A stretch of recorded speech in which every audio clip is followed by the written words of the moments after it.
Bonjour tout le monde, bienvenue à notre premier épisode du podcast La science des sciences. Nous sommes très heureux avec nos premiers invités, deux scientifiques dans des domaines assez différents, mais qui ont un objectif assez similaire de trouver des traces de vie.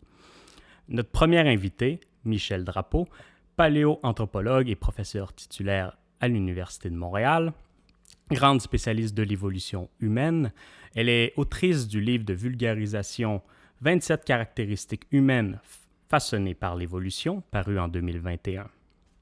Et notre deuxième invité, Robert Lamontagne, astrophysicien et maintenant à la retraite. Il a été très longtemps chargé de cours à l'Université de Montréal et directeur de l'Observatoire du Mont Mégantic. Pour nos auditeurs à la vidéo, donc sur YouTube, nous sommes un peu désolés sur la qualité vidéo. Mais ça va rapidement se corriger au fil des premiers épisodes. Pour ceux à l'audio, nous pensons que vous n'allez pas voir la différence. Donc, merci de votre compréhension et nous vous invitons donc dans notre discussion.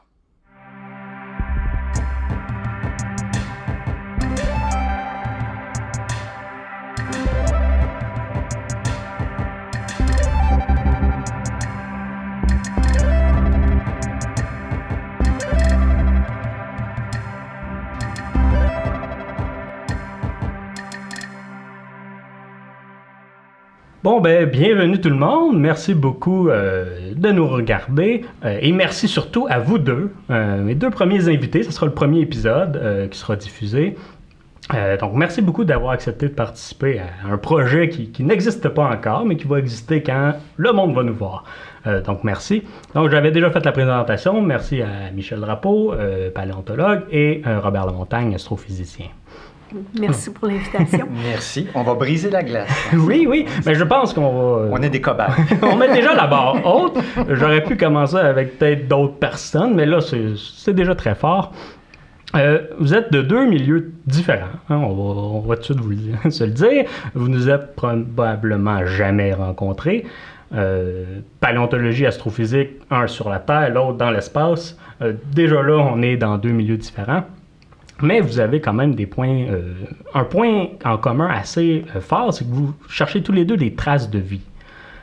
Une dans le passé, dans notre passé, paléontologie humaine, donc sur la recherche sur l'humain et sur nos ancêtres, et des traces de vie, ici, on est beaucoup moins strict sur quelle vie on recherche, mais tout le reste de la vie, idéalement, hors de notre planète.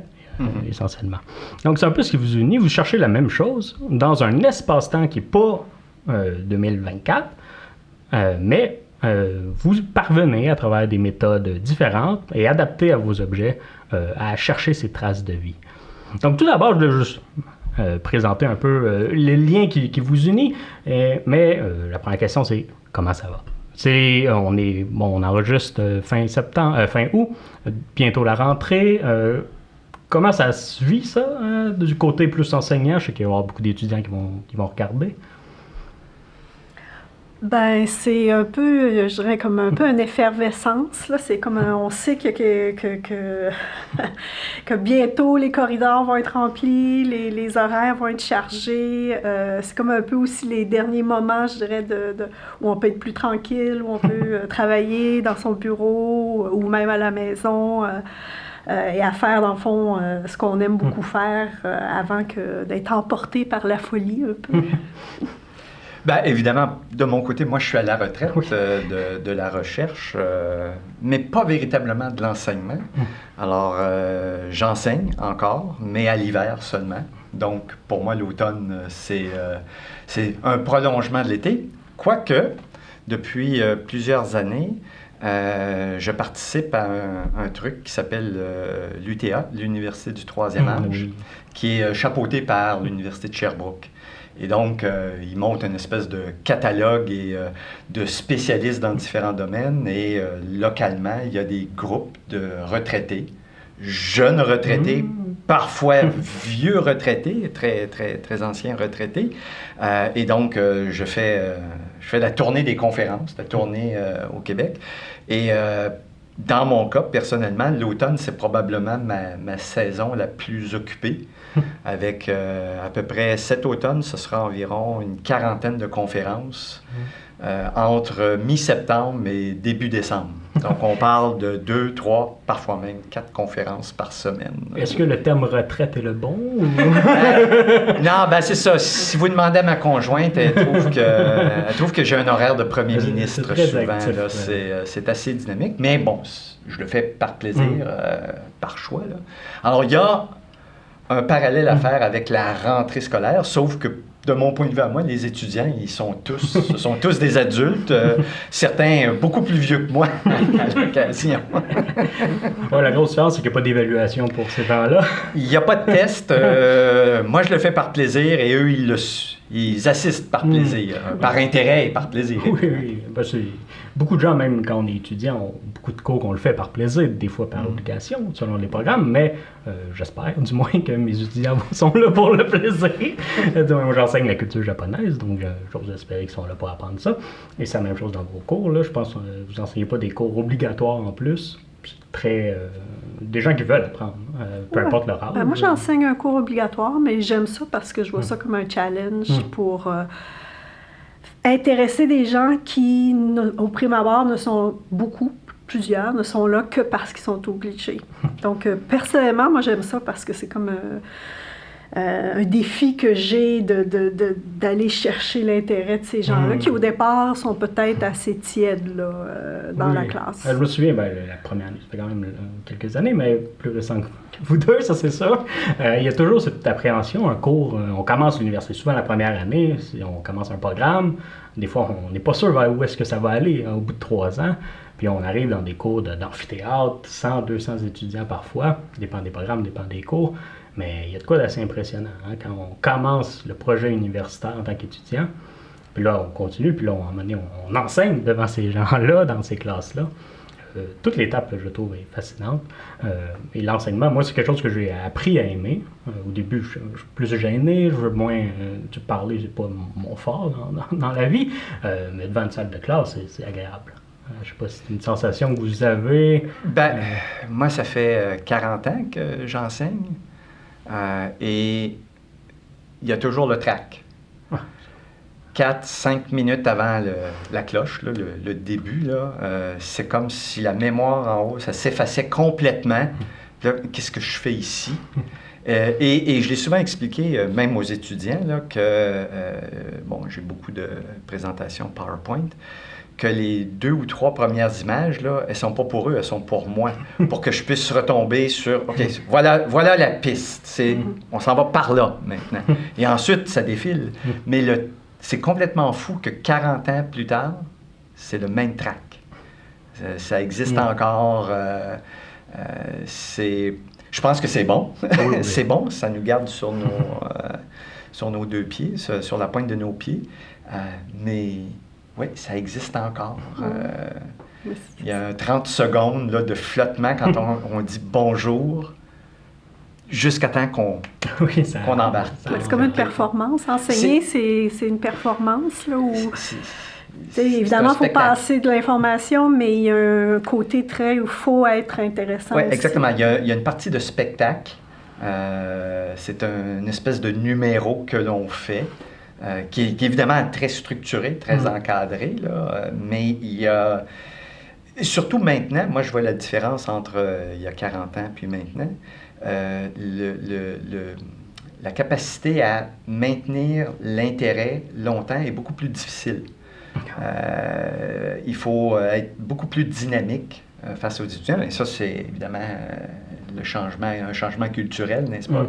La durée d'attention a diminué, et donc il faut être beaucoup plus dynamique, alors que au début, je pouvais parler pendant des dizaines et des dizaines de minutes, et il y avait un degré d'attention très grand. Maintenant, après 5 minutes, on entend les chaises qui craquent un peu, on entend des... OK, ça va, on va changer le rythme, on va...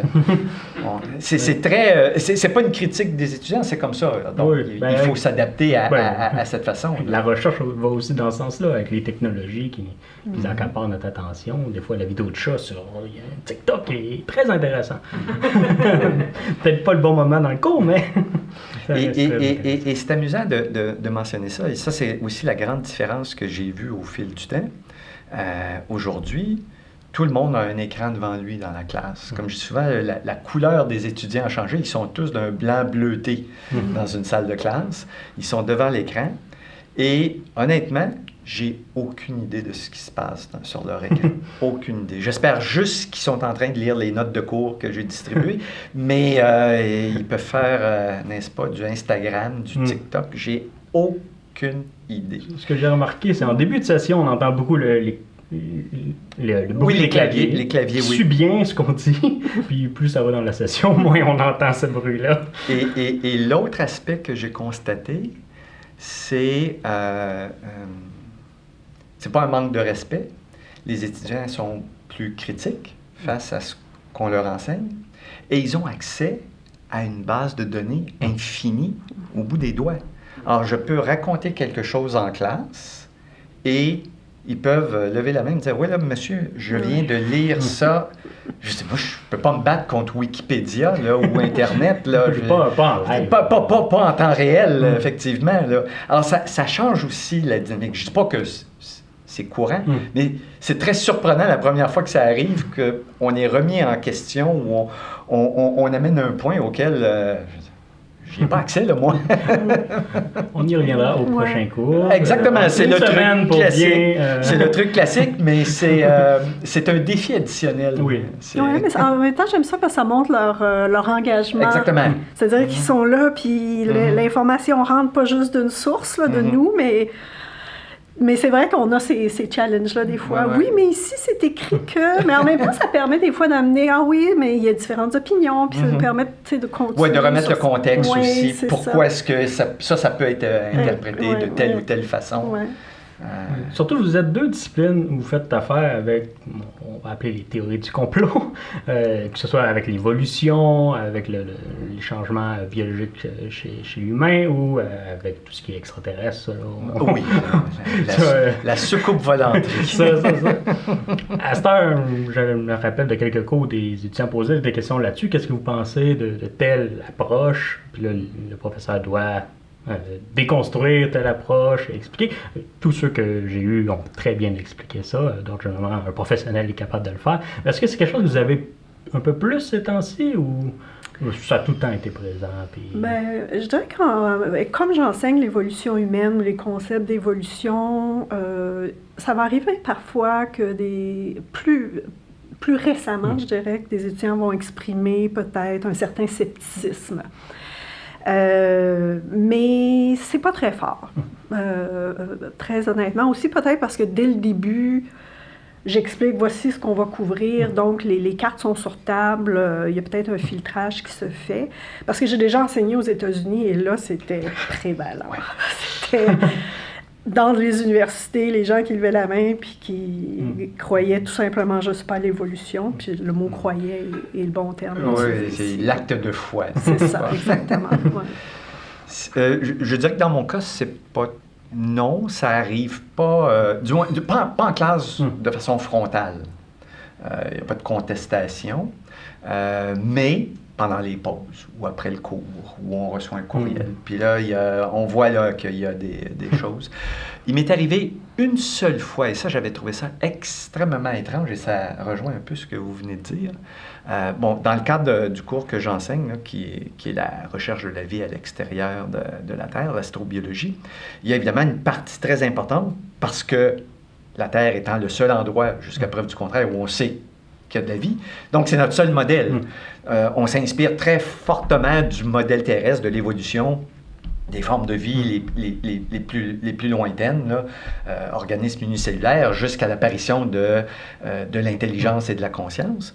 Donc, nécessairement, Darwin, la théorie de l'évolution, ça fait partie des trucs dont je parle. C'est pas le...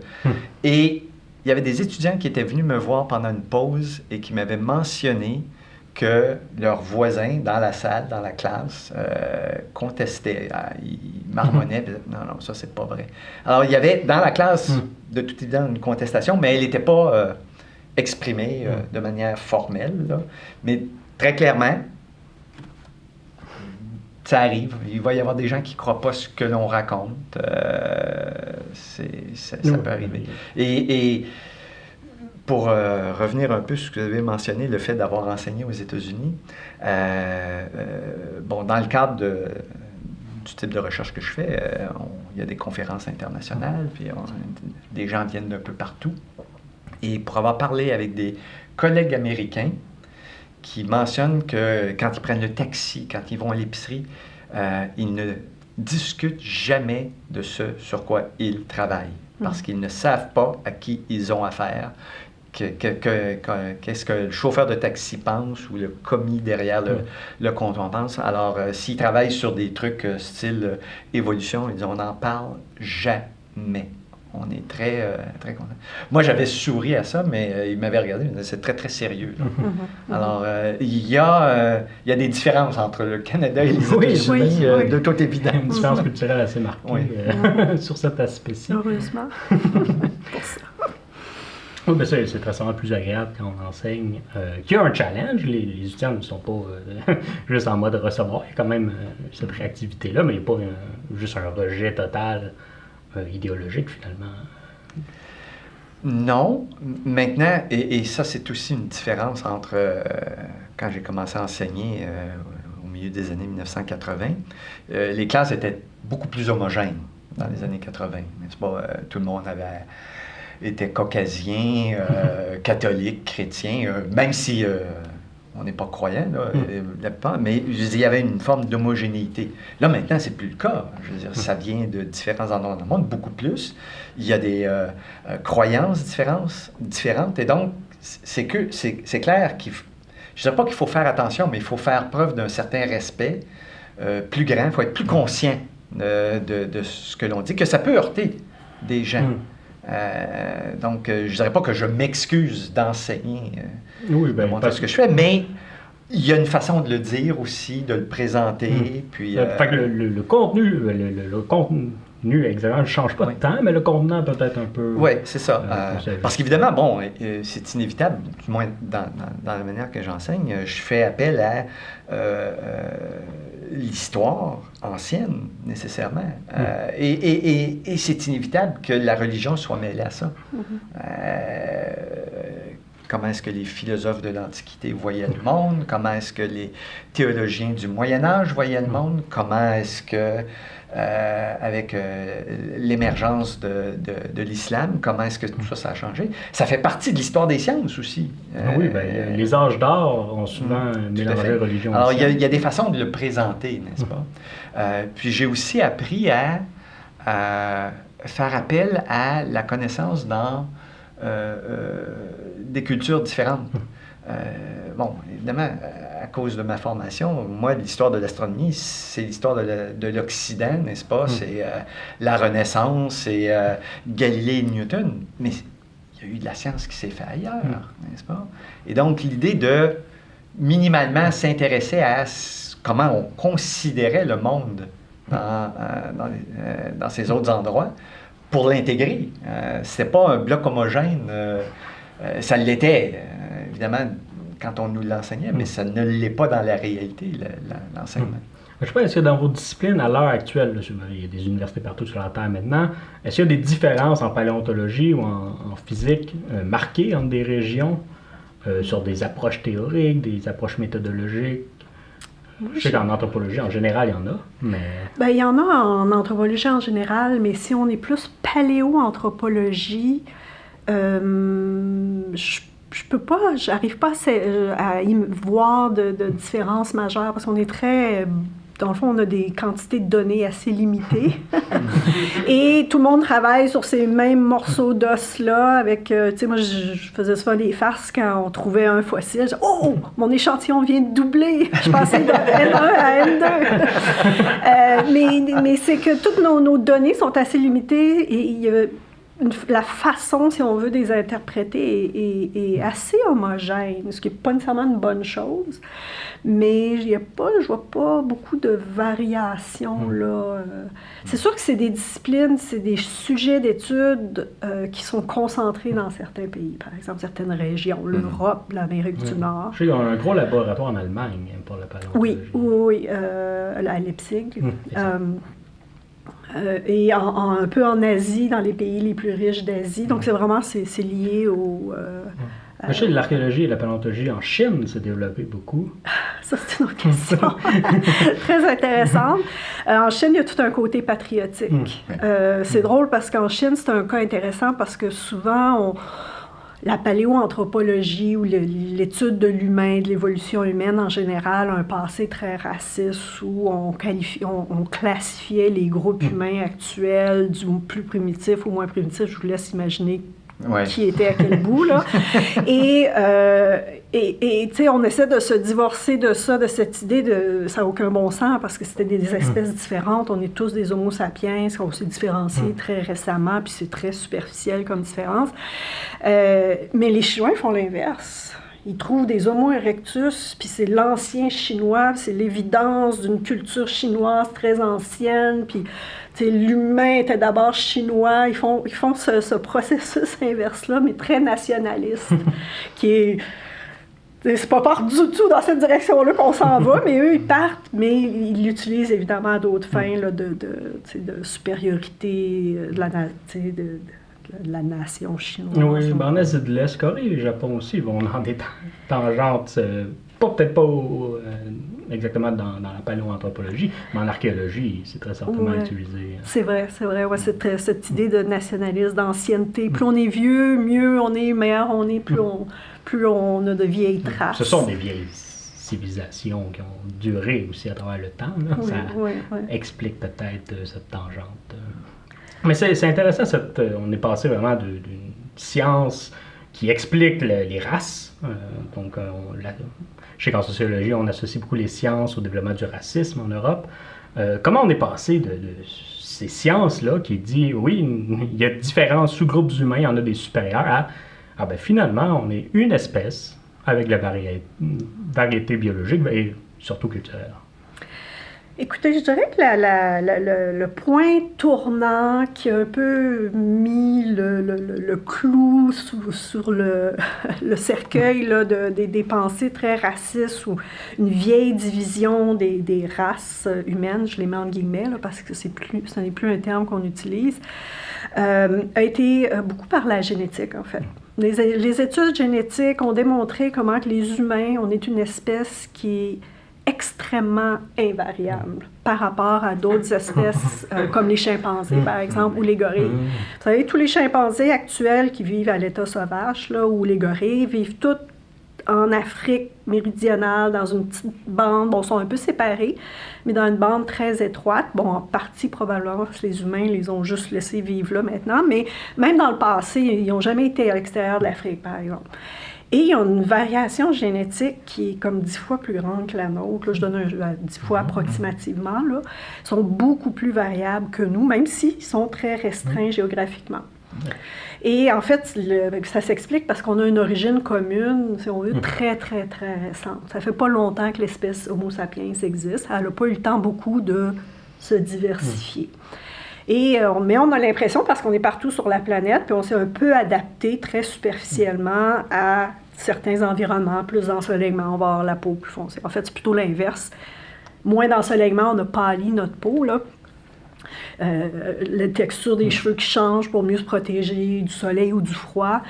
On s'est adapté un tout petit peu, puis on met beaucoup d'emphase sur ça, mais dans le fond, génétiquement, c'est rien, là, c'est des poussières, c'est ce qu'on réalise, c'est que... Puis aussi, il n'y a pas de division claire entre les groupes. C'est-à-dire que c'est une espèce de continuité génétique d'un groupe à l'autre. Il peut y avoir un peu plus de fréquence de certains gènes ou d'allèles dans des groupes que dans d'autres, mais on ne peut pas dire ce groupe-là sont définis par tel gène que personne d'autre a.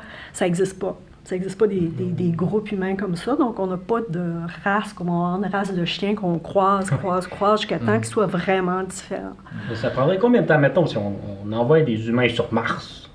Combien de temps, c'est vos deux expertises, environ, vous pensez que ça prendrait pour qu'il y ait une réelle distinction qui se crée? Ce serait, me semble, assez long. Mars, c'est peut-être moins bon parce qu'il y a un changement environnemental assez drastique. Oui. Mais si on reste sur Terre et on isole un groupe, très longtemps. Ben, ça pourrait être plus rapide qu'on le pense. On ne parle pas de quelques années, mais ça pourrait être plus rapide qu'on le pense parce que déjà, il y a des expériences qui sont menées là-dessus. C'est-à-dire que les astronautes que l'on envoie dans l'espace sont confrontés à un environnement qui est très différent de la Terre. Absence de gravité, ou en fait, ils sont en microgravité, exposition à une plus haute dose de rayonnement de haute énergie, rayons cosmiques. Et les agences spatiales mesurent ces changements chez les astronautes. Un séjour de courte durée, là, comme on le faisait dans les années 60, il n'y a pas d'incidence, mais les séjours commencent à être longs. On parle de plusieurs mois dans le cas de certains astronautes. La NASA a mené une expérience assez intéressante il y a 5, 6, 7 ans à peu près, avec 2 astronautes qui étaient des jumeaux identiques, les frères Kelly. Il y en a un qui est d'ailleurs en Arizona, là, qui est politicien maintenant. Mais donc, ils ont mené une expérience dans laquelle il y en a un qui est resté au sol et l'autre est allé dans la station spatiale orbitale pendant un séjour de 6 ou 8 mois. Et on compare ensuite les différences entre les deux. Puis ils demeurent des jumeaux, mais on note des petites différences sur une échelle de temps relativement courte. Et ça, c'est à cause de certaines mutations spontanées qui arrivent. Et donc, on pourrait imaginer que sur une échelle de temps modérément courte, quelques milliers d'années tout au plus, on puisse voir des changements apparaître parce que la force gravitationnelle est différente sur Mars ou sur la Lune, parce que le taux de mutation va augmenter si on est exposé à plus de rayonnement. Bon, ça peut développer peut-être des cancers plus facilement, mais peut-être qu'il y aura des gens qui développeront des résistances à ça, mais ils seront à ce moment-là différents. C'est de la spéculation, mais on peut imaginer là, que c'est clair que notre bagage génétique est intimement lié à l'environnement dans lequel on vit. Et si on le change, on est fondamentalement lié à notre planète, parce qu'on fait des milliards d'années qu'on évolue là-dessus. 3,5 milliards la vie sur Terre environ. Peut-être 4, on est dans le 3,9, 4, mais bon... Peut-être des preuves de très, très long. Ça fait partie des trucs qui sont contestés. C'est pas quand on parlait là, est-ce qu'il y a des différences entre, je sais pas, aux États-Unis ou l'Europe. Oui, il y en a. Il y a des écoles de pensée un peu. Et il y en a qui sont plus en faveur de certaines mesures de traces de vie extrêmement anciennes qui la font remonter à 4 milliards d'années. D'autres, non, on est à 3 milliards 500 millions d'années. On s'entend que c'est vieux, mais ça fait partie un peu des petites différences. Homo sapiens, c'est combien de temps qu'on Là aussi, il y a des idées différentes, mais au moins, je dirais au moins 200 000. Il y en a qui vont dire 350 000 à peu près. Là. Même pas de marge de manœuvre. Mais tu sais, la séparation, c'est pas un jour, on a une espèce, puis d'un coup, Homo sapiens est arrivé le lendemain. Là, c'est vraiment, cette séparation-là se fait de façon graduelle, puis dépendamment du genre de contact qu'il y a, ça peut être plus ou moins. Mais ça doit être particulier quand on a des ossements, puis justement des périodes de transition, puis on voit plusieurs transitions. Comment on fait pour démêler tout ça? On a plusieurs spécimens un peu différents, tout dépendamment de... Dans un monde idéal, on a plusieurs spécimens. Et là, on peut avoir une idée de la variation. Et là, évidemment, la question toujours, c'est est-ce que cette variation-là est trop grande pour qu'on puisse accommoder tous ces fossiles-là à l'intérieur d'une seule espèce, ou est-ce qu'elle est... c'est ça, elle est trop grande, donc on doit avoir au moins 2 espèces, peut-être plus. Ça aussi, c'est un autre débat. Je dirais pas qu'il va par frontière, c'est plus par un peu perspective de différents chercheurs. Il va y avoir des gens qui ont tendance à avoir beaucoup d'espèces, d'autres qui vont plutôt regrouper. Mais c'est une question qui est très difficile à répondre parce que sur quoi on se fie? On se fie sur ce qu'on voit aujourd'hui, les espèces actuelles. Mais il n'y a rien qui nous dit que la variation des espèces actuelles est la même que celle des variations des espèces dans le passé. Certainement chez l'humain, parce que l'humain, on est bizarre, on est une espèce hyper récente, on a très peu de variations génétiques. Bon, on a de la variation morphologique, mais elle n'est pas si grande que ça, malgré ce qu'on pourrait penser. Donc, on est un peu coincé dans ce à quoi on doit comparer, qui est le vivant, ce qui se passe aujourd'hui sur la planète. Et ça devient très difficile de déterminer si oui, on a plus ou moins d'espèces. Et ça, il y en a qui voient 2, 3 espèces, là, peut-être un petit peu plus là, dans notre passé, puis il y en a qui vont en voir 20. Donc, c'est hyper variable, mais je dirais qu'il y a la majorité, c'est comme une courbe normale. Là. Il y en a beaucoup plus au milieu qui vont voir là, un nombre un peu plus limité d'espèces qui vont regrouper certains spécimens, mais il y en a qui chaque spécimen est différent, évidemment, parce que personne n'est identique. Et donc, c'est presque une espèce à chaque fois. Là. Mais c'est ça. C'est intéressant. Mais vous utilisez aussi les méthodes de datation. Oui, on se recoupe sur oui, là-dessus. Ça reste de la physique, ultimement. Oui. Ça, c'est une des grandes révolutions de la science du début du 20e siècle, être capable de dater correctement. Oui, je pense que bien des gens au public vont connaître le carbone 14. Oui, exactement. C'est le plus connu. Et là, c'est pas le plus utilisé. Ça dépend Ça dépend de la période qui nous intéresse. Mais ça, c'est la grande révolution, parce qu'on avait une échelle relative, une échelle temporelle relative. OK, ça, c'est plus ancien que ça. Mais combien plus ancien? Et ça, c'est la grande révolution c'est de la recherche fondamentale, n'est-ce pas? Ça vient de la compréhension de la structure fondamentale de la matière que l'on a réussi à relier à l'utilisation d'un chronomètre. C'est une des contributions Les gens me demandent souvent à quoi ça sert la recherche fondamentale. À ça. Ça sert à faire ça, n'est-ce pas? Je veux dire, c'est... donc, la datation est importante. Et on a le même problème en astronomie. Quel âge a la Terre? Quel âge a le Soleil? Quel âge ont les étoiles? Quel âge a l'univers? C'est le même problème. On n'utilise pas, évidemment, quoique, oui, on peut utiliser de la datation radiométrique, là, mais il y a des chronomètres différents. Et de la même manière que faire dater des vieilles roches ou des vieux fossiles, c'est quand même relativement récent, là, une centaine d'années à peu près. Là. L'âge de l'univers, ça fait 25 ans qu'on connaît l'âge de l'univers, avec un degré de précision assez grand. Là. Qui est à 13,8? 13,8, 13 milliards 800 millions d'années. Ça fait même pas 25 ans. Mais dans ce cas-ci, je comprends. C'est fou, là, 25 ans. Là, je veux dire, j'ai vécu la mesure précise de l'âge de l'univers. Quand j'étais étudiant, l'âge de l'univers était quelque part entre 5, 6, 7 milliards d'années, peut-être 22, 23, 24 milliards d'années. Là, on est à 13 milliards 800 millions d'années, plus ou moins 50 millions. Et peut-être même plus ou moins 20 millions. Et je fais toujours la blague avec les étudiants. Je dis, vous savez, c'est vrai que 20 millions d'années, c'est très, très, très long pour vous. Si vous avez donné rendez-vous à quelqu'un au cinéma puis que vous arrivez à plus ou moins 20 millions d'années, là, c'est très fatigant. Mais 20 millions d'années face à 14 milliards, c'est rien. On a une mesure ultra précise. Et ça, c'est récent. C'est très, très récent. Là, je comprends quand on a des ossements, on a le matériel.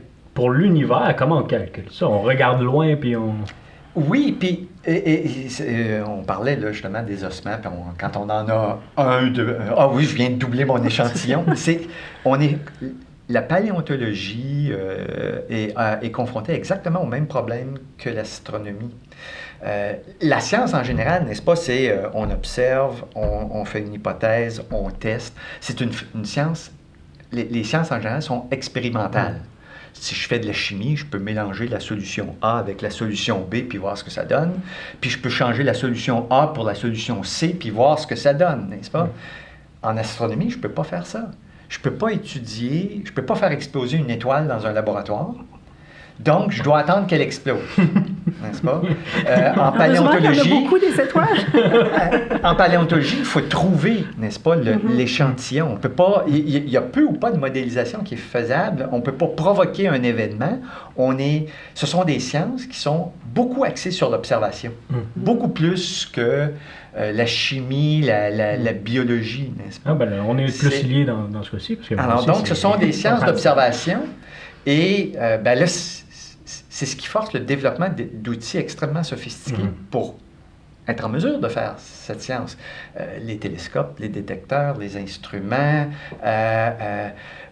Je dirais peut-être une des grandes révolutions des 50-60 dernières années, c'est l'introduction des ordinateurs qui non seulement permettent d'accélérer les observations, mais aussi de faire de la modélisation, ce qu'on ne pouvait pas faire avant.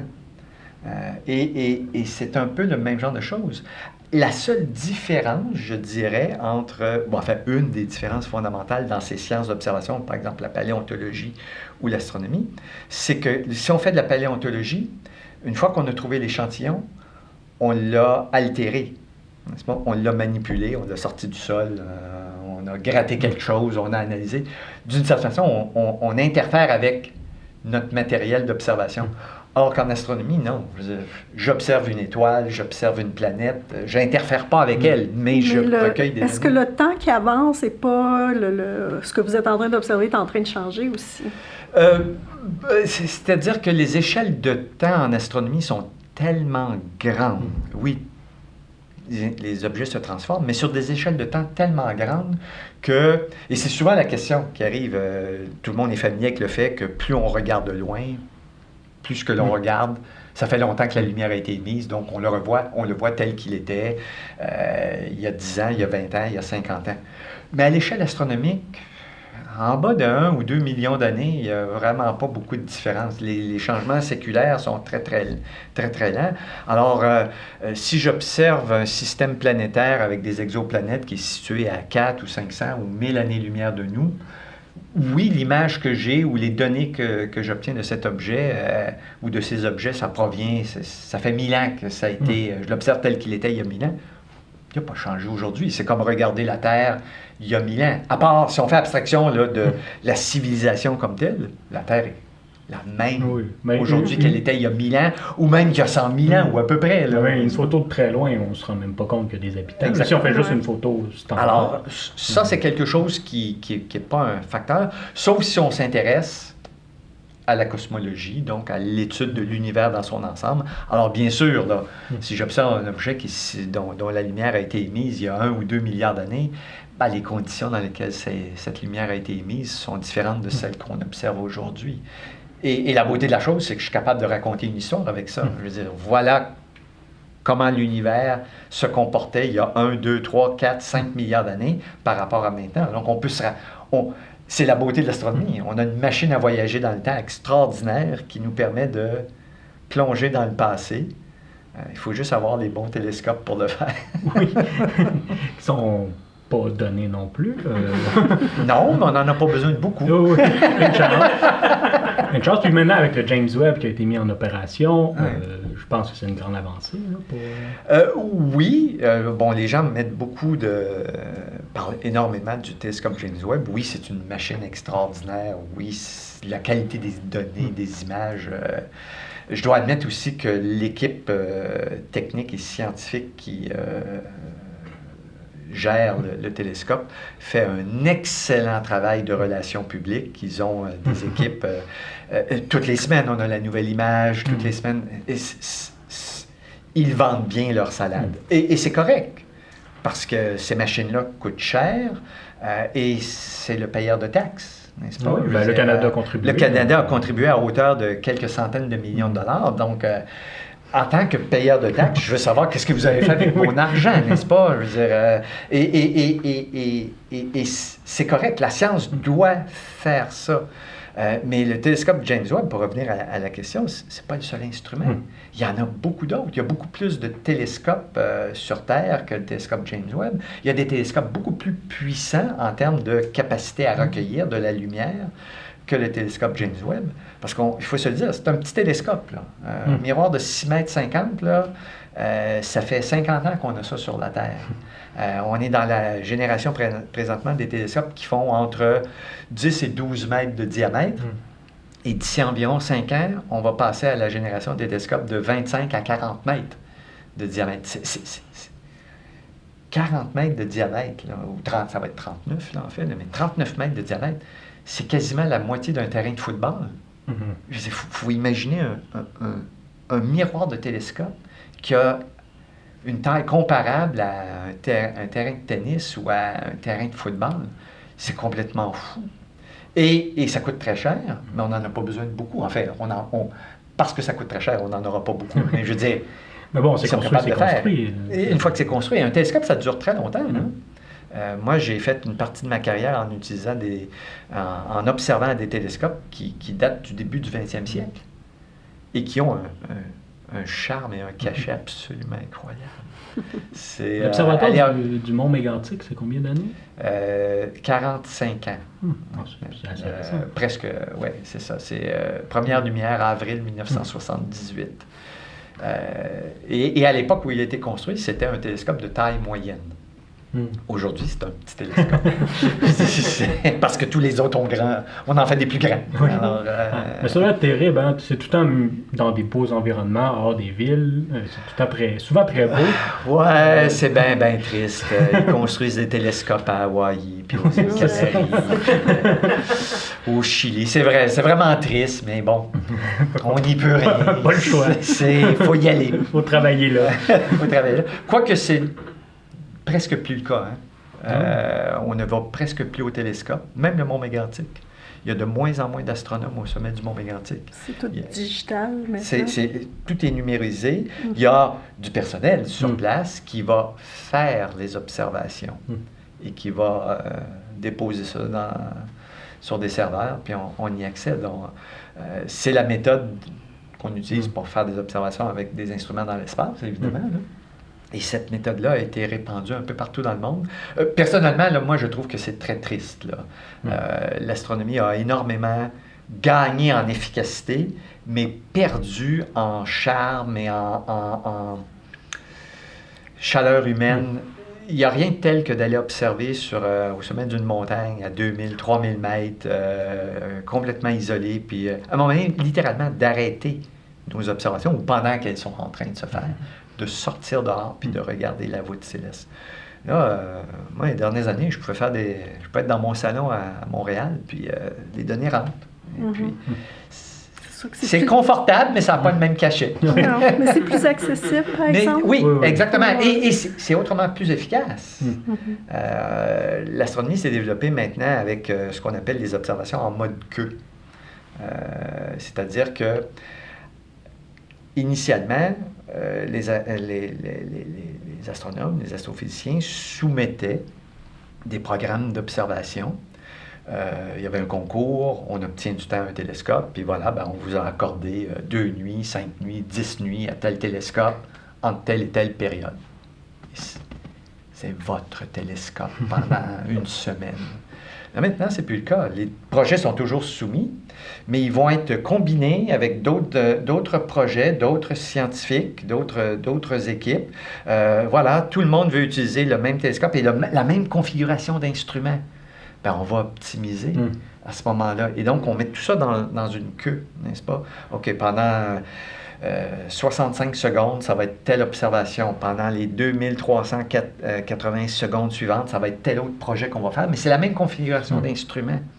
Donc, on n'a plus besoin d'avoir tous les astronomes sur place. On a seulement besoin d'avoir 1 ou 2 personnes spécialistes d'observation, mais qui vont mener les observations pour tout le monde. Puis ensuite, redistribuer. Ça optimise l'instrument, les conditions dans lesquelles on observe. Souvent, on n'a pas besoin des mêmes conditions de ciel, n'est-ce pas? Est-ce qu'il faut observer par temps sans lune ou si c'est le premier quartier, c'est pas trop grave? Alors donc, ça a permis d'optimiser et c'est beaucoup plus efficace.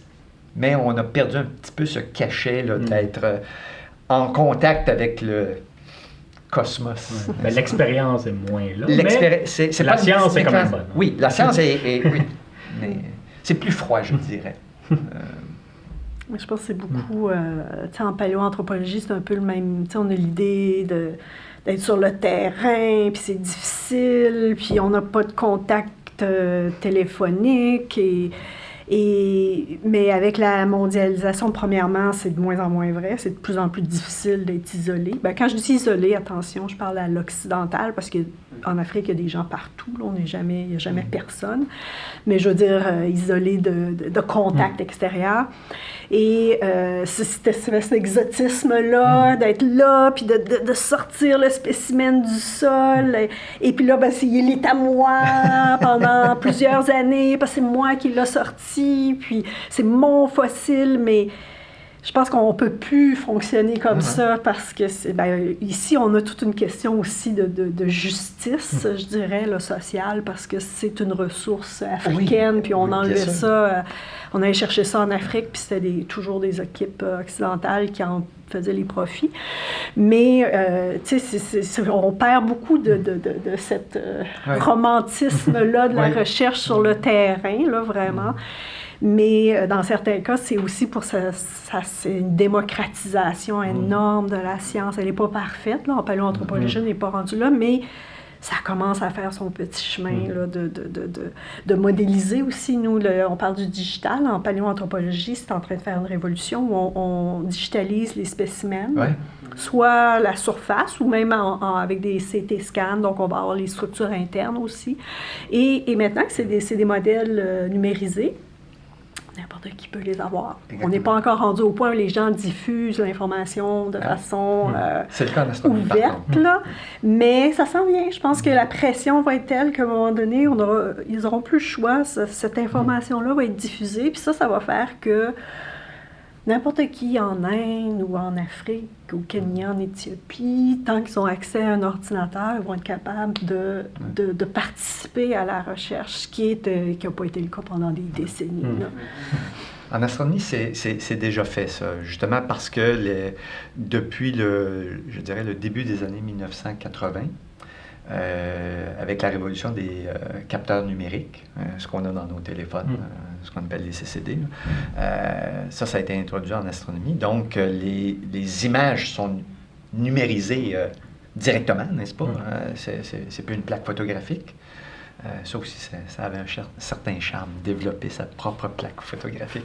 Mais donc, les données sont numérisées, elles sont sur des serveurs, et avec le temps, surtout avec les observations en mode queue dont je parlais, on a développé un modèle dans lequel une équipe de chercheurs, un chercheur, une chercheuse, une équipe de chercheurs et de chercheuses obtient du temps à un télescope. Il va obtenir ces données 3 semaines, 1 mois, 2 mois plus tard. Cette équipe demeure propriétaire de ces données pendant un court laps de temps. Ça va dépendre des observatoires, des instruments qui ont été utilisés, mais ça peut varier entre 6 mois et 1 an. C'est à vous. Personne d'autre va pouvoir y accéder. Mais ensuite, ça devient domaine public. N'importe qui d'autre peut y accéder.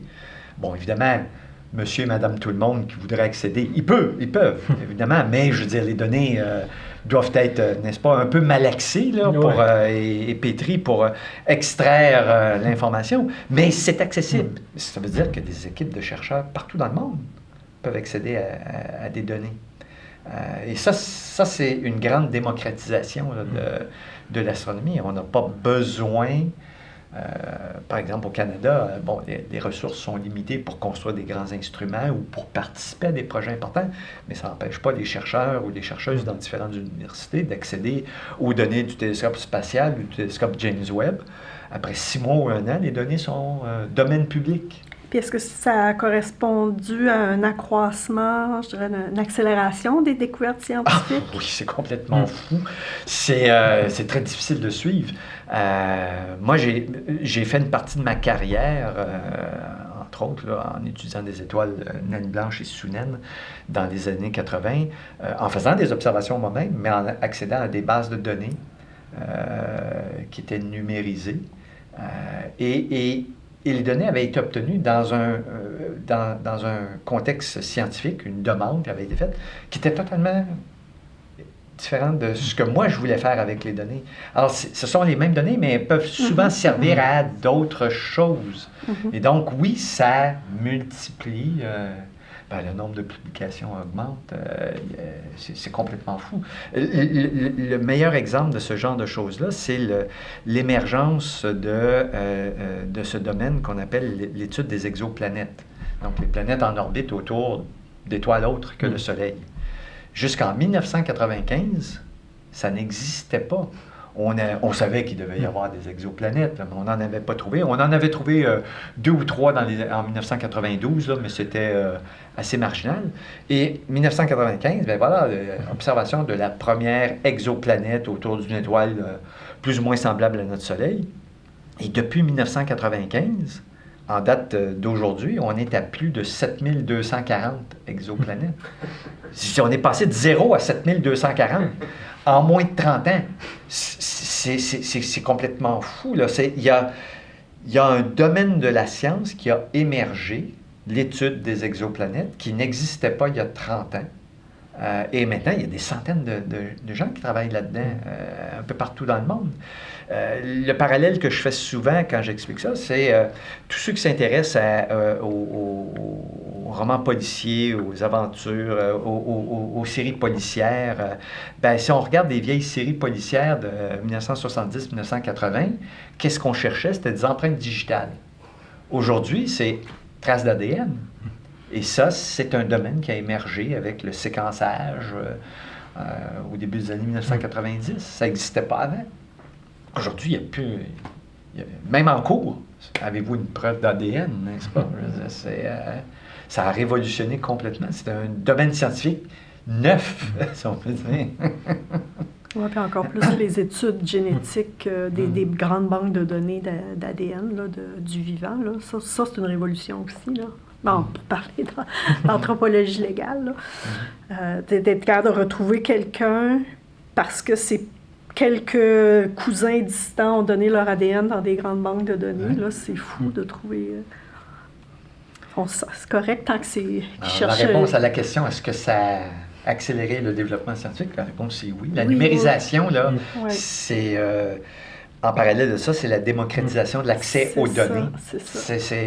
Mais ça devrait être la base des sciences, non? De partager. Ben, la manière de partager, on peut en débattre. Oui, mais c'est parce que ça coûte de l'argent, n'est-ce pas? Et qui paye pour ça? Alors donc, il y a les taxes, les impôts, les différentes agences gouvernementales qui financent la recherche scientifique dans les pays. Il y a le prestige national aussi, n'est-ce pas, voilà, tel chercheur américain ou français a découvert telle chose, n'est-ce pas? Il y a, et ça devrait être comme ça, mais on comprend pourquoi ça ne l'était pas.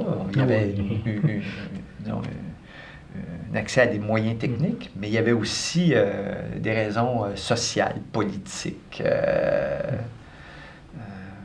n'est-ce pas, philosophiques autour de tout ça. On parlait de la recherche d'ossements anciens en Afrique faite par des Occidentaux, finalement. Puis c'était souvent l'homme blanc très centré sur lui-même, là. Mais c'est un modèle en paléoanthropologie, malheureusement, qui n'est pas mort encore, là. Mais on s'en va vers une démocratisation, mais on n'est pas aussi avancé qu'en... Mais il n'y a pas plus de risque. Avec la paléontologie, on traite avec on faut aller chercher l'information, puis la Terre se transforme beaucoup par l'humain, des villes se construisent et tout. C'est pas un risque dans les zones où il y a des sites connus en Afrique, entre autres. Évidemment, c'est l'Afrique qui a le plus de sites, j'imagine. Ça dépend de la période qu'on s'intéresse, mais... Et de quelle espèce, mais c'est assez important l'Afrique, là, en paléontologie. Oui. C'est ça, c'est tout un débat, parce que l'Afrique est en train de se développer. C'est des pays en développement. Ils veulent développer des systèmes, par exemple, d'agriculture à grande échelle, et ils vont aller dans les zones moins peuplées. Et parfois, c'est des zones très, très riches en fossiles, très importants pour comprendre... l'évolution humaine. Puis le problème avec les sites paléontologiques, c'est qu'en fait, on contrairement à ce qu'on pourrait penser, c'est très rare qu'on fouille. Quand on travaille sur des sédiments très anciens, en fait, c'est une exploration. On va se promener le long des sédiments qui sont en train de s'éroder, puis on regarde quels fossiles viennent de sortir de terre par l'érosion. Et idéalement, on y retourne à quelques années d'intervalle tout le temps pour aller voir qu'est-ce qu'il y a de nouveau qui s'est érodé, parce qu'il va y avoir quelques fossiles ici, mais l'année d'après, ils vont peut-être être un peu plus loin. Les concentrations sont généralement pas assez élevées pour dire on va fouiller, puis on va en trouver beaucoup si on fouille ici. On va en trouver 2, 3, puis on va avoir passé 3 mois à fouiller. Fait qu'on le fait pas, on se promène. Mais ça veut dire que ces sites-là doivent rester non exploités jusqu'à temps qu'il n'y ait plus de ces sédiments-là, ce qui est pas toujours possible dans certains pays où ils veulent développer des régions. En Éthiopie du Sud, où j'ai mon terrain, c'est exactement ce qui se passe. Ils veulent développer des grandes plantations de canne à sucre. L'Éthiopie étant un des pays les plus pauvres de la planète, on ne peut pas reprocher au pays de vouloir sortir, si on veut, de cette très grande pauvreté-là, mais elle se fait au coût de possiblement sacrifier des sites très importants. Puis aussi, bien ça, c'est une autre question un petit peu, mais comme je dis, en Afrique, il y a des gens partout, puis en mettant des grands champs d'agriculture comme ça, ils doivent déplacer les populations locales qui sont souvent plus ou moins sédentaires, qui ont à peu près rien sauf leurs petits troupeaux, qui doivent promener et se faire déplacer, puis doivent avoir accès à la rivière pour pouvoir boire, évidemment. Et souvent, ces gens-là sont repoussés. Donc, mais en même temps, on se dit, oui, mais il y a 50 millions d'Éthiopiens à nourrir. C'est jamais des choses tellement faciles. Donc, on ne veut pas freiner le développement, mais c'est toujours un petit peu un cas de pas dans ma cour. On pourrait dire, OK, mais allez ailleurs. Mais là, ailleurs, probablement qu'il y a autre chose qui est tout aussi important pour un autre chercheur, pour des zones qui sont plus peuplées, où on déplacera encore plus de gens. Donc, c'est pas noir et blanc du tout, là.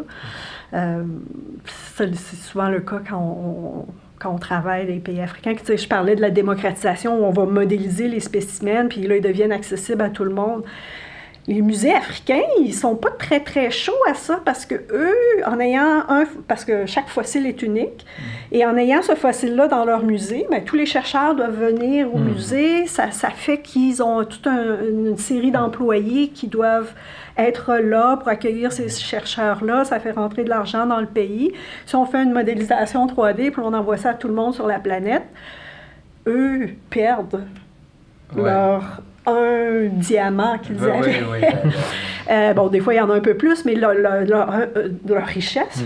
Donc, la question n'est pas noir et blanc là non plus. Est-ce qu'on diffuse vraiment de façon complète ces spécimens-là ou pas? La science dirait oui, on envoie tout à tout le monde, puis tout le monde a accès à tout, mais dans la réalité, la justice n'est pas aussi claire que ça, là. Il y a quelque chose de tout à fait parallèle en astronomie qui est la construction des grands observatoires. L'astronomie, ça a été a fait preuve de beaucoup de colonialisme fin du 19e, 20e siècle, parce que les sites astronomiques intéressants, il n'y en a pas beaucoup. On parlait du Mont Mégantic précédemment, mais je vous dis, c'est pas un très, très bon emplacement. Le nord-est de l'Amérique, n'est-ce pas, il pleut souvent, c'est nuageux souvent. Alors, si on fait un investissement important en temps, en argent, en ressources, on veut maximiser. Donc, on cherche les meilleurs endroits pour installer des télescopes. Donc, les hautes montagnes, des endroits plus désertiques, moins populeux.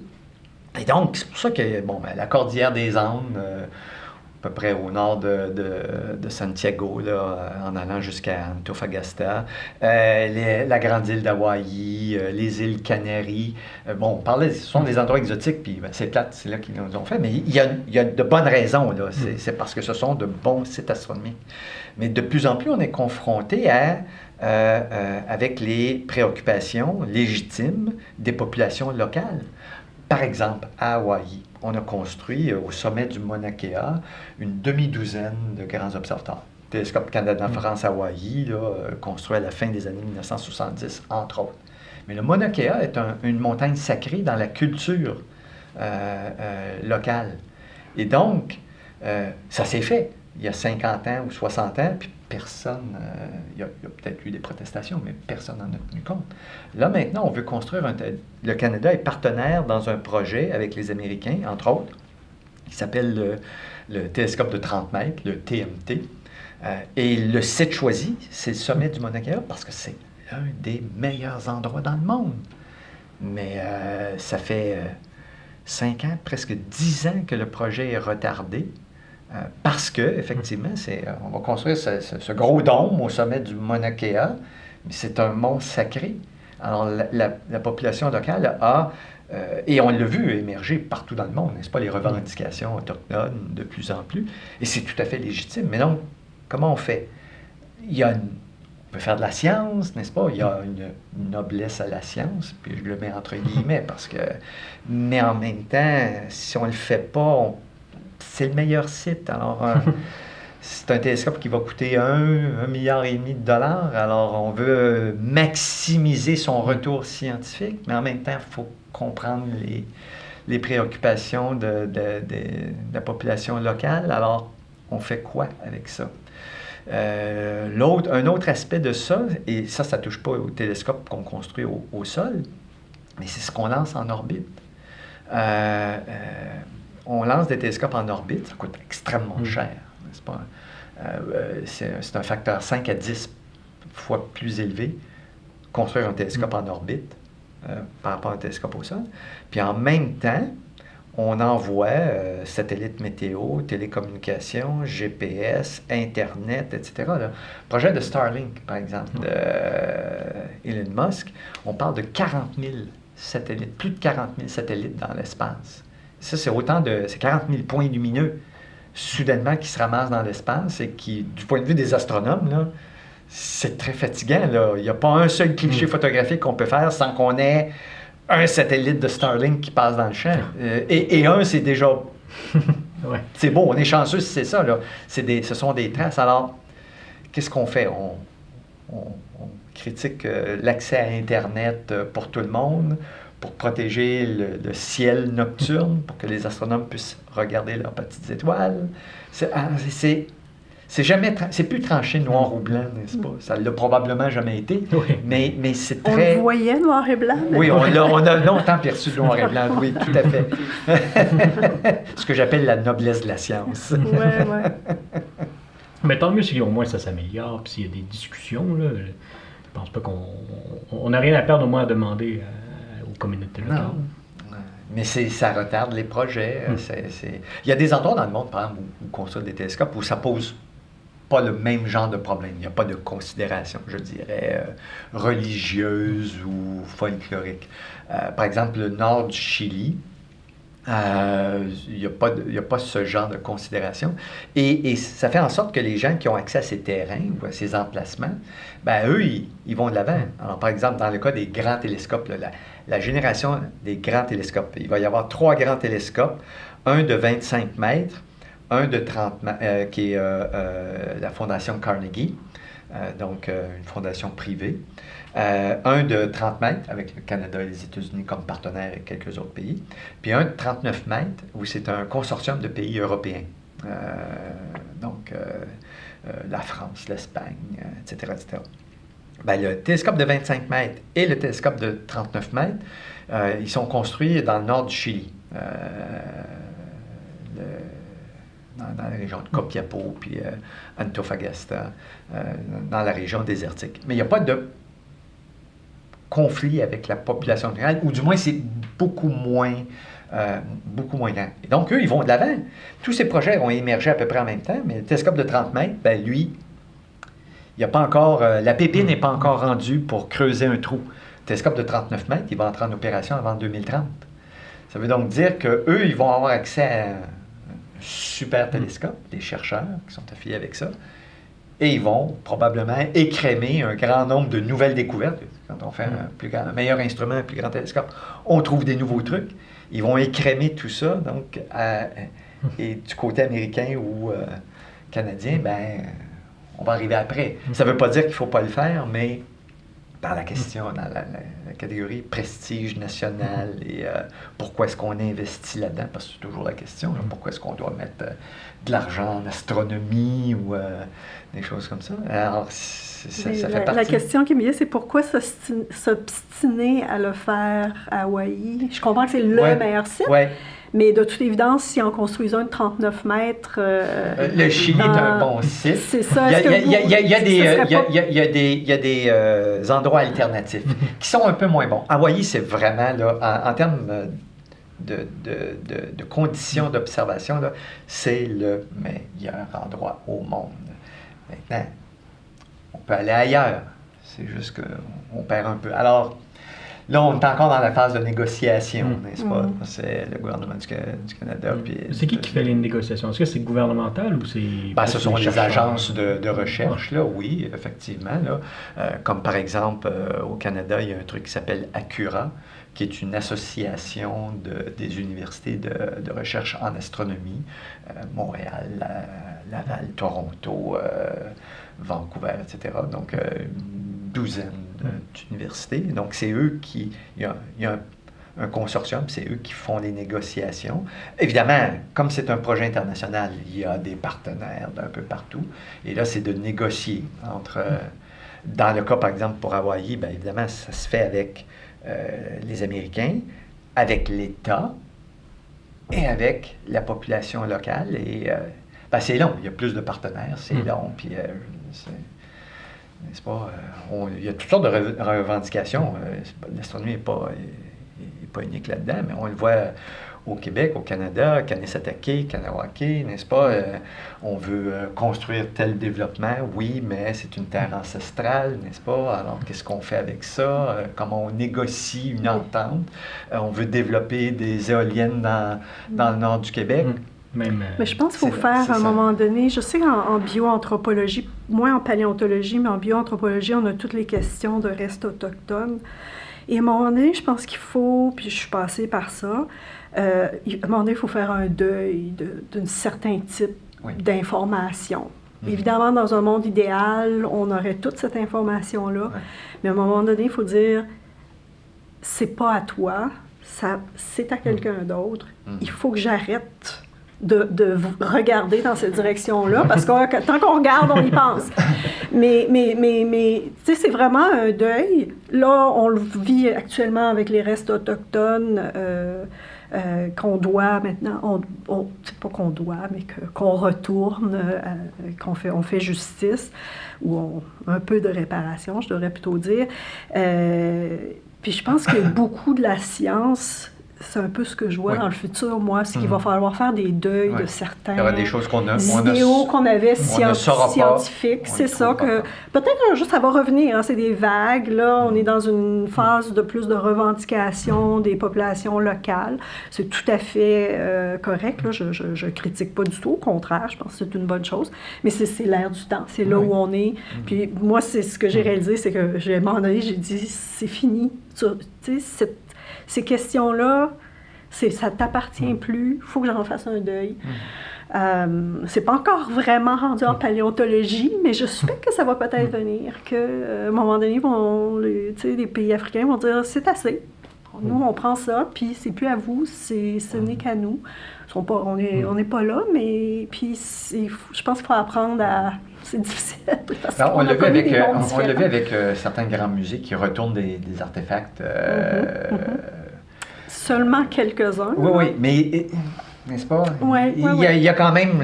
On sent que la sensibilité se développe lentement, mais sûrement. Oui. Puis c'est difficile pour les musées parce qu'ils se disent, regarde, nous, on garde ça pour la postérité, pour les générations futures, on n'a pas tout collecté, on ne peut jamais tout ramasser l'information que ces objets-là peuvent apporter. Et eux aussi, c'est un deuil de voir repartir puis de les voir disparaître. Pour d'autres, ils reviennent, mais pour les chercheurs, c'est une disparition. Puis c'est difficile, Mais la question éthique date pas d'hier, et les problèmes éthiques, les gros problèmes éthiques datent beaucoup de la Seconde Guerre mondiale. On fait des recherches assez extrêmes, où après on se dit, OK, il faudrait peut-être mettre un petit frein sur certains aspects. Mais les problèmes éthiques, surtout aux États-Unis, ont continué jusqu'à des années 90, là où il y a des recherches assez semi-correct, là, ben semi-correct, pas correct du tout même. Ben, ça fait pas si longtemps que ça là, que l'éthique est primordiale dans l'université. On remplit des formulaires d'éthique pour des recherches avec les humains. Avec les restes humains aussi ici. Maintenant, oui, c'est apparu pendant ma... Je sais que vous n'avez pas ça en physique. Non, on n'a pas ça. Vous êtes On remplit pas mal de formulaires. Là, mais... Vous n'avez pas encore les formulaires d'éthique. non, ça n'existe pas. Demandez l'autorisation des étoiles.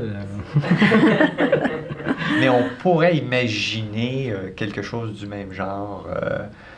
Par exemple, on explore la planète Mars. Imaginons qu'on trouve la vie sur Mars, là, même sous forme de micro-organismes. Il va se poser des questions. Est-ce qu'on veut vraiment poursuivre l'exploration et altérer un écosystème très étrange, très intéressant à étudier, au risque de l'endommager, même peut-être de le faire disparaître?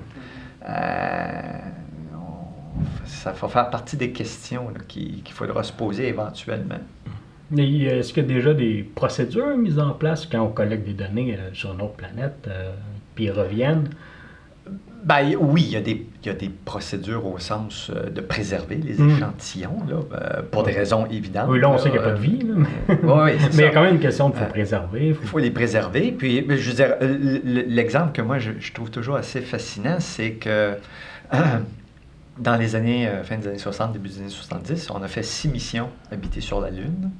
À différents endroits, et on a rapporté presque 400 kilos de roches, 380 quelques kilos de roches des différents emplacements. Et ça a été distribué, bien évidemment, dans différents laboratoires aux États-Unis, mais un peu partout dans le monde. Il y en a eu au Canada là, pour analyser, comprendre l'origine de la Lune. Puis, ça. Mais la NASA, à l'époque, avait eu la sagesse de conserver à peu près la moitié des roches rapportées sur Terre, de les préserver dans un environnement qui les conserverait. En comprenant très bien, en sachant très bien que dans 5 ans, dans 10 ans, dans 20 ans, on aura de meilleures machines pour faire l'analyse. Et si on peut analyser un échantillon vierge, n'est-ce pas, qui n'a pas été touché, on va trouver des trucs différents. Et ils reviennent maintenant à ces échantillons qui ont été préservés depuis 50 ans. Et effectivement, ils trouvent des trucs. Très récemment, ils ont découvert une roche qui avait été rapportée de mission Apollo 14, un caillou à peu près la grosseur du poing. Ils ont réussi à dater le caillou, plus de à peu près 4 milliards d'années. Et dans le caillou, il y a une incrustation de felsite. Et la felsite, ça n'existe pas sur la Lune. La felsite, ça demande des conditions qui sont celles de la Terre. Ça veut donc dire que ce morceau de felsite, il vient de la Terre, puis il s'est retrouvé sur la Lune, puis il y a 4 milliards d'années. Et donc, il y a de fortes probabilités que l'on puisse trouver des roches terrestres plus anciennes sur la Lune, tout simplement, parce que sur Terre, l'érosion, le volcanisme, le mouvement des plaques tectoniques, la végétation, les humains, tout ça, ça altère la croûte terrestre. Alors que des roches qui ont été arrachées de la Terre, on peut penser à un impact violent d'un astéroïde sur la Terre, des cailloux qui sont projetés dans toutes les directions, la vaste majorité, ça retombe sur la Terre. Il y en a probablement quelques-uns qui sont rendus sur la Lune. Et on va probablement trouver des roches de la croûte d'origine de la Terre sur la Lune, ce qu'on ne sera pas capable de faire sur la Terre. Mais donc, on a préservé ces échantillons, puis là, maintenant, on a les instruments adéquats pour justement comprendre un peu plus. Et non seulement on comprend l'histoire de la Lune, mais on comprend l'histoire de la Terre maintenant, grâce à ces échantillons. Mais dans 50 ans, il va y avoir aussi des instruments. Oui, mais là, on retourne sur la Lune bientôt. Oui, OK. On y retourne, là, en principe. Remplir on va rapporter d'autres échéances. Pour Artemis, oui. Éventuellement, là, 2, 3, 4 ans, là, on retourne sur la Lune. Quand on ramène des ossements d'un autre pays, ou par exemple au Canada, est-ce qu'on met ça dans nos bagages ou il y a ça a changé beaucoup. Tout ce qui est fossile, je vais appeler hominine, là, donc de notre lignée, en Afrique maintenant, ça va rester dans le pays. Des fois, il peut y avoir ils vont avoir la permission de le sortir momentanément pour aller faire justement le passer dans un synchrotron pour pouvoir l'observer, les structures internes sans le détruire, mais il va être rapporté dans le pays d'origine. Parce que c'est considéré comme tellement précieux que éthiquement, effectivement, ça ne peut que rester dans le pays. Il y a des exceptions, donc par exemple le musée de Londres qui a un spécimen africain, le crâne qui définit une espèce, donc c'est le spécimen type, qui est dans un musée à Londres et qui devrait plutôt être en Zambie, mais bon, donc c'est pas parfait, mais de façon générale, par exemple la fameuse Lucie, elle s'est promenée un petit peu, mais sa maison habituelle, c'est le Musée national d'Éthiopie. Donc ça c'est assez bien établi. Tout ce qui est fossile animal, pendant des années, ça s'était sorti gaiement des pays, ça se retrouvait dans les laboratoires, mal identifiés. Donc il y a eu des pertes comme ça parce que maintenant on veut les rapatrier, mais on ne sait plus trop qu'est-ce que c'est, dans quelle couche c'était. Et maintenant, de plus en plus, en fait, ça va rester beaucoup dans le pays. En paléoanthropologie. En paléontologie, si on étudie, on parle plus des humains. Là, il y a encore des spécimens qui vont être sortis, vont être vendus d'ailleurs. On voit souvent ça, Tyrannosaurus rex qui est en vente, des choses comme ça. Ouais, c'est ça. Là, il y a un marché.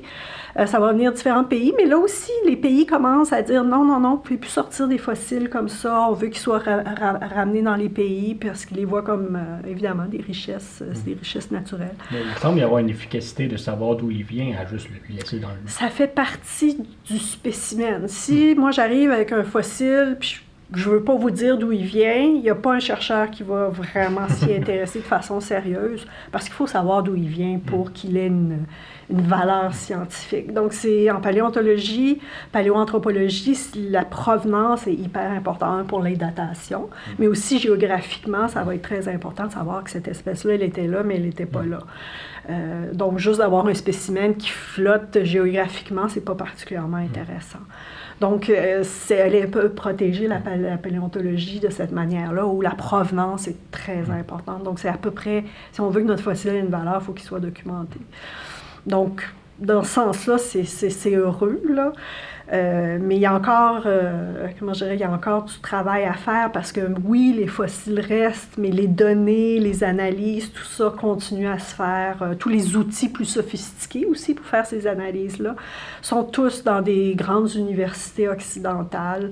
Et les Africains commencent à trouver que eux aussi aimeraient ça, pouvoir faire cette recherche de pointe-là. Puis c'est pas facile parce que c'est aussi des outils qui coûtent très cher à entretenir. Ça prend des subventions et des techniciens, puis c'est un maintien constant.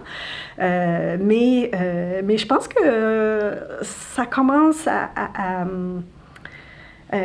changer, c'est-à-dire, bon, premièrement, déjà que les fossiles restent dans le pays, c'est une bonne chose, mais aussi qu'on va commencer à faire la recherche beaucoup plus sur place au lieu de tout ramener les données, puis finalement de les analyser, puis rajouter 2-3 noms de chercheurs locaux pour se faire bonne conscience. Je pense que ça va tranquillement changer, où on va soit installer les outils, il va y avoir des grandes subventions, mais les outils vont être... là où on trouve les fossiles, où on va ouvrir les données de façon complètement ouverte. Ça peut être l'autre option aussi, où les appareils restent où il y a l'argent, si on veut, mais les données sont mises accessibles beaucoup plus rapidement. Mais on n'est pas rendu là, évidemment, mais je pense qu'on s'en va dans cette direction-là, j'espère. Carl, combien de temps qu'on est rendu? Écoute, le temps passe vite. On a environ 1h15 déjà de fait. Donc, je pense qu'on serait rendu à peut-être conclure. Je ne sais pas si si tu avais une question, tu voulais finir avec une question ou comment tu avais l'intention de... peut-être juste pour finir, comment, en gros, vous voyez l'avenir dans ce que vous faites en ce moment ou dans votre discipline. Je sais qu'à la retraite, il va y avoir la piscine et le bon temps, mais pour l'astrophysique et la paléontologie, c'est quoi qu'est-ce qui est à surveiller, les recherches intéressantes et quelles sont les tendances des prochaines années qu'on pourrait s'attendre comme découverte ou comme...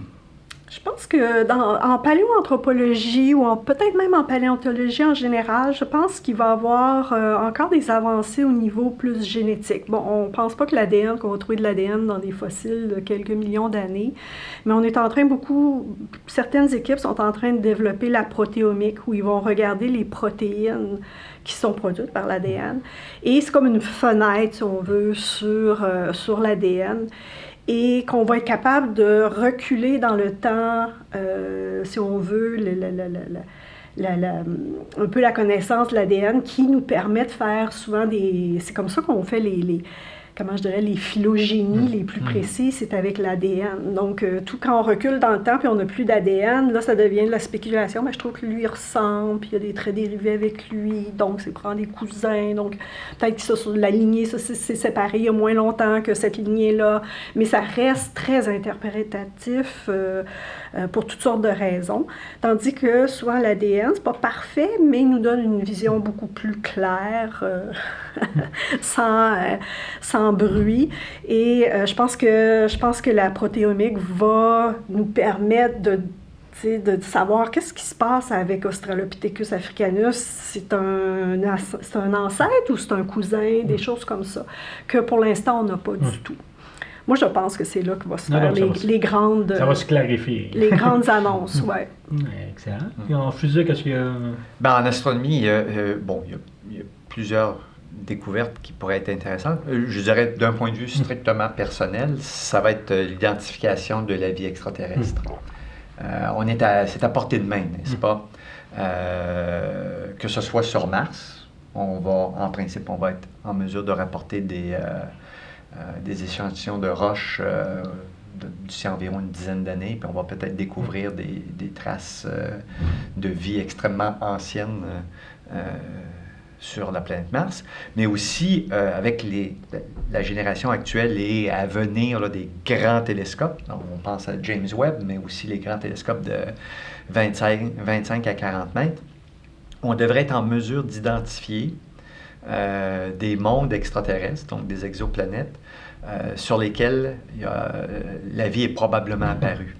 On n'aura pas une certitude formelle, mais on peut identifier certainement on va certainement être en mesure d'identifier des exoplanètes où, par exemple, la présence, la taille de la planète, sa masse, sa distance par rapport à son étoile, la présence ou non d'une atmosphère et la composition chimique du mélange gazeux atmosphérique vont faire en sorte que ça va ressembler à la Terre. L'atmosphère terrestre est le résultat, évidemment, de l'évolution géologique de la Terre, mais aussi et surtout de l'activité biologique, la présence d'oxygène qui vient de la photosynthèse, le méthane, une bonne partie du méthane qui vient de la décomposition de la matière organique. Bien, si on trouve des mélanges gazeux identiques ou très, très semblables dans l'atmosphère d'autres planètes, ça va nous permettre de dire, OK, ça, il y a des bonnes chances qu'il y ait de la vie à cet endroit-là, et à cet endroit-là, il y a peu ou pas probable. Ça va être évidemment assez contesté, mais on peut imaginer que d'ici environ 10-15 ans, peut-être une vingtaine d'années, on va avoir identifié une poignée de mondes qui potentiellement pourraient abriter de la vie. On ne pourra pas savoir quelle est la nature de cette vie, c'est-à-dire est-ce qu'on est encore dans un monde d'organismes unicellulaires où on est passé à autre chose, mais on va probablement identifier ça. Et ça va être la grande révolution. C'est d'un point de vue de la science, ça va être l'équivalent de ce que Galilée, Kepler, Newton ont permis de vivre, c'est-à-dire de valider la représentation héliocentrique du système solaire. La Terre est une planète qui tourne autour du Soleil, ce n'est pas le centre de l'univers. Le fait de découvrir l'existence de vie extraterrestre, ça veut dire que nous ne sommes pas seuls, n'est-ce pas? Si on demande aux astronomes, aux astrophysiciens, aux astrophysiciennes, est-ce que vous croyez qu'il y a de la vie extraterrestre? La réponse, c'est oui. Mais c'est un acte de foi. Le mot « croire » est important ici. Mais c'est une croyance qui est, disons, encadrée par ce qu'on comprend du cosmos. Mais avoir la preuve, n'est-ce pas? C'est toute la différence. Et je suis convaincu que d'ici moins de 2 décennies, on va l'avoir, cette réponse. Et c'est fou, parce que nous sommes donc la génération qui va avoir la réponse à la question « Sommes-nous seuls dans l'univers? » C'est une vieille question. Je veux dire, on peut trouver des textes qui remontent à 2-3 000 ans où on regardait les petits points lumineux, puis on se demandait ce que c'était, puis est-ce que quelqu'un là-bas, même au Moyen Âge, n'est-ce pas, ça faisait partie du débat théologique. Évidemment, les considérations étaient différentes, mais nous, on est la génération qui a les outils qui vont permettre de répondre, qui vont nous permettre de répondre à la question. C'est complètement fou. Et donc, ça s'en vient. Puis là, on parlait, je suis à la retraite, mais je dis, j'ai l'intention de vivre vieux, parce que je veux vivre ce moment-là, n'est-ce pas? Je veux dire, ma grande angoisse existentielle, c'est d'être sur mon lit de mort, puis de ne pas avoir la réponse à la question, puis de me dire, ah bon, n'est-ce pas? Je ne le saurais pas. Non, je veux la réponse à la question. Mais il n'y aura jamais de non formel. Ça va être toujours j'attends un oui. Oui, exactement. Mais on aura minimalement identifié des endroits. Là. Si on trouve une seule exoplanète qui a ce mélange gazeux, ça demeure toujours un peu à la marge. Ouais, on pourrait l'expliquer par tel phénomène naturel, géologique, astronomique.